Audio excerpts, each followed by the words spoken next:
you know that festival biblical theme is righteousness and peace have kiss. It's Psalm 85. I wanted to ask you, what's the meaning of Psalm 85 for someone who actively spreads peace and spreads non-violence in the midst of Israeli-Palestinian conflict? Well, it's a big question, because like sometimes it's easy to read, but also difficult to practice. For us, like peace or justice and peace are connected together. Sure. So, like without justice, there will be no peace. Preaching about it or talking about it, it's easy. You can talk. This is what people need to do. But when it comes to practical stuff, it's hard. That's why in our issue, what we are trying to do is to practice that, or to try to practice that. We cannot, of course, we cannot bring justice on the larger issue, because justice is also means to every person means different stuff. Like for people who are, let us say, treated not equally in a job, justice is for them is to be treated equally. Sure. When for me, justice is like when I have the chance to live on my own land in dignity. This is justice. For other people, justice has a different meaning. But peace will never come without justice. So what Psalm 85 says, it's like both are connected together. So you cannot separate justice from peace. Okay. Because you cannot expect peace to happen without achieving justice. Now in our context is what we are trying to do with the 10 of Nations is to try to practice this not on a very big larger scale, because it's hard, but the idea is to try to achieving peace with justice in a very difficult situation. And this is what we are trying to do with the 10 of Nations. Okay, you talked about practical things. Yes. Do you think that your faith, the fact you're Christian, helps you building or shaping your farms? Yes, this is important, because when we talk about peace, people are talking about peace that we usually talk about, but we are talking about the peace that is coming in the heart. And without faith, without our Christian faith, you won't be able to have peace in your heart. And the moment you don't have peace in your heart, it's very difficult to give peace to others. So the moment, I cannot promise somebody a gift I don't own. So first I need to have this gift, and I give it to other people. And that's why, faith, our Christian faith, is playing the major role, the whole role in our way of thinking, in our way of struggle and nonviolent resistance. On your farm's fence, there's a sign that says, "We refuse to be enemies." Is that right? Right.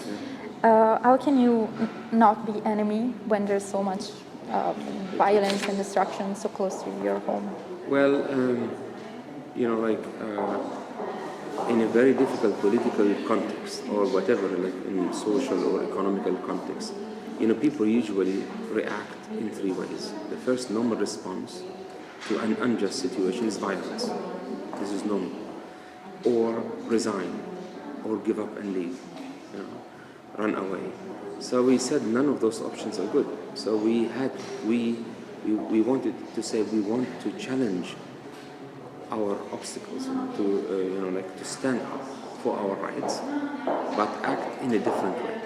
So refusing to be an enemy did not come just like this, but before establishing this way of resistance, we said 4 important things that became our principles.